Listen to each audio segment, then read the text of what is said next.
জীবন কারো জন্যই থেমে থাকে না, জীবন তার নিয়মে চলতে থাকে। ঠিকই মানুষের জীবন চলে যায়। তো আসসালামু আলাইকুম, কেমন আছেন সবাই? আশা করছি সবাই ভালো আছেন। তো এখানে রান্নার জোগাড় করা হয়েছে, মিষ্টি কুমড়া কাইটা নেওয়া হয়েছে, পেঁয়াজ, তারপরে আজকে পাঙ্গাস মাছ রান্না করা হইব আর মিষ্টি কুমড়া রান্না করা হইব চিংড়ি মাছ দিয়া। তো ভিডিওটা যারা দেখতেছেন দয়া করে একটি লাইক দিয়ে দিবেন। আপনাদের একটি লাইক আমার ভিডিওটা আরও 10 জনের কাছে পৌঁছে দেয়। তো আর যারা নতুন কেউ দেখছেন অবশ্যই চ্যানেলটা সাবস্ক্রাইব করে বন্ধু হবেন আর একটা কমেন্ট করে জানাবেন। আর এইখানে এই যে রান্না শেষ, আসলে অন্যান্য কাজ করলে রান্নার ভিডিও করা যায় না। আর এখানে বেগুন দিয়া, শুটকি দিয়া, আলু দিয়া রান্না করা হইতেছে। এটা পুরো ভাজা ভাজা হইব আর কি। বেগুন, শুটকি, আলু কে কে খান?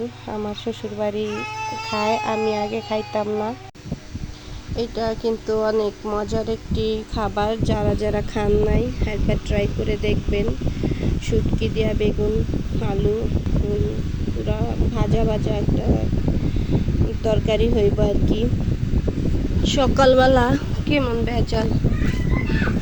এই যে এইখানে ছেলের খিচুড়ি, গ্যাসের চুলায় ছেলের খিচুড়ি, আর এই যে কারেন্টের চুলায় গরম পানি। আর এদিকে বাথরুমে কাপড় ভেজানো। এই যে বাথরুমে কাপড় ভেজানো।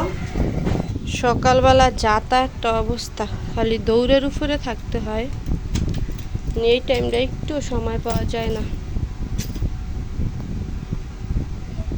এই যে সব কাজ শেষ, এখন শুধু বিছনাটা গুছানো বাকি ছিল, এটা শেষ করলাম।